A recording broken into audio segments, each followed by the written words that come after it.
নমস্কার বন্ধুরা, welcome to my channel homestyle cooking with Sonali. আজকে একটি চটপটা রেসিপি আপনাদের সামনে নিয়ে চলে এসেছি। তো আজকে আমি আলু কাবলি করে দেখাবো। তো আমরা দোকানে যে আলু কাবলিটা করে দেখি, তো সেই আলু কাবলি কিন্তু ঘরে যখন করি সেরকম খেতে হয় না। তো আজকে কি করলে দোকানের মতো আলু কাবলি হবে সেটাই কিন্তু আজকে আপনাদের সামনে তুলে ধরছি। তো এখানে যা যা নিয়েছি সেগুলো একবার করে দেখিয়ে দিই।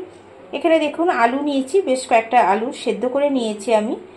আর এখানে মটর আর ছোলা সেটাকেও কিন্তু সেদ্ধ করে নিয়েছি, ভালো করে সকালে ভিজিয়ে রেখেছিলাম, তো সেটা সেদ্ধ করে নিয়েছি।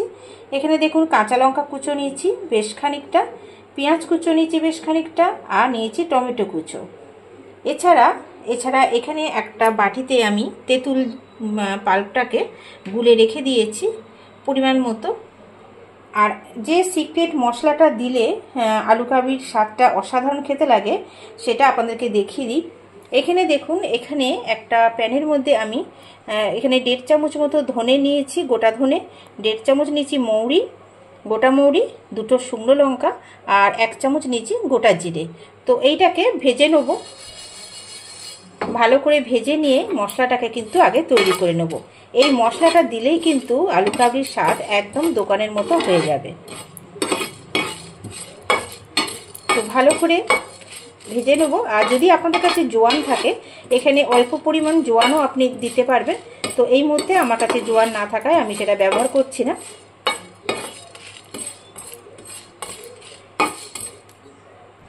দেখুন বন্ধুরা, মশলাটা কিন্তু ভালো মতো ভাজা হয়ে গেছে। এবার মিহি করে এটাকে গুঁড়ো করে রেখে দেবো। তো দেখুন বন্ধুরা, মশলাটা কিন্তু গুঁড়ো করা হয়ে গেছে। তো এই সিক্রেট মশলাটা ব্যবহার করেই কিন্তু আলু কাবলির স্বাদ একটা অসাধারণ হয়। তো এই মশলাটা আপনারা অবশ্যই কিন্তু করে রাখবেন। তো এখানে দেখতে পাচ্ছেন আলুটাকে একদম ছোট ছোট করে টুকরো করে আমি কেটে নিয়েছি, সেদ্ধ আলুটাকে। এবার এর মধ্যে যে ছোলা আর মটর ভেজানো ছিল সেদ্ধ করা, সেটা দিয়ে দেবো।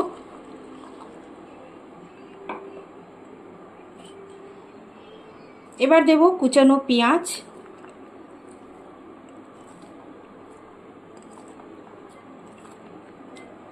কাঁচা লঙ্কা,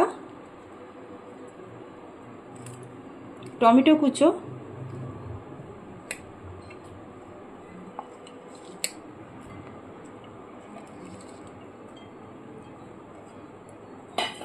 দেব শসা কুচো। একটা শসাকে একদম ছোট ছোট টুকরো করে নিয়েছি।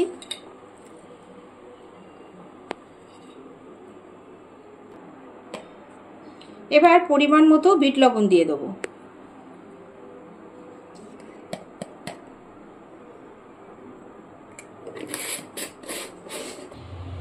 যে মশলাটা করে রেখেছি এই মশলাটাকে দিয়ে দেবো এখন।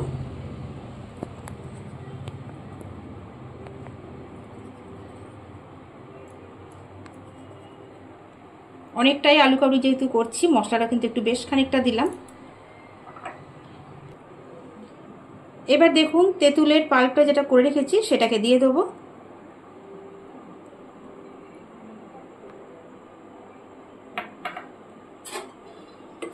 এবার পুরো মিশ্রণটাকে খুব ভালো করে মেশাতে হবে।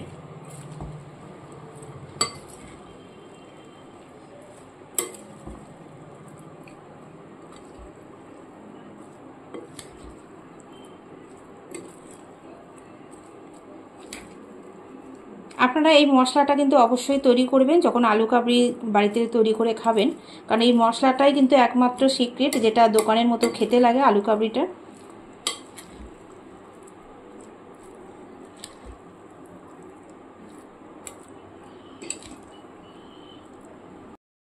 এবার দেব দেখুন অল্প একটু লেবুর রস,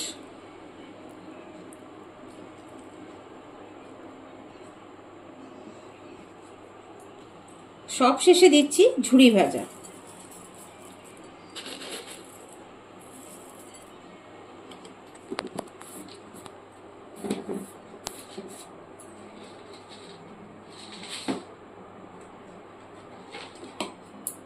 এবার আবারও ভালো করে মিশ্রণটাকে মিশিয়ে নেব, যেহেতু লেবুর রস দিয়েছি। তো বন্ধুরা দেখতেই পাচ্ছেন রেডি হয়ে গেছে একদম দোকানের মতো আলু কাবলি। আপনারা অবশ্যই এইভাবেই করে খেয়ে দেখবেন, দারুণ খেতে লাগে, পুরো দোকানের মতো। আর কেমন লাগলো বন্ধুরা অবশ্যই জানাবেন। যদি ভালো লাগে লাইক শেয়ার করতে ভুলবেন না। আর নতুন বন্ধুরা যারা আমার চ্যানেলটিকে দেখছেন এখনও সাবস্ক্রাইব করে নেননি, প্লিজ বন্ধুরা চ্যানেলটিকে সাবস্ক্রাইব করে পাশে থাকা বেল আইকনটি প্রেস করে দেবেন। সবাই খুব ভালো থাকবেন, সুস্থ থাকবেন। ফিরে আসছি আবার নতুন কোনো রেসিপি নিয়ে। টাটা বন্ধুরা।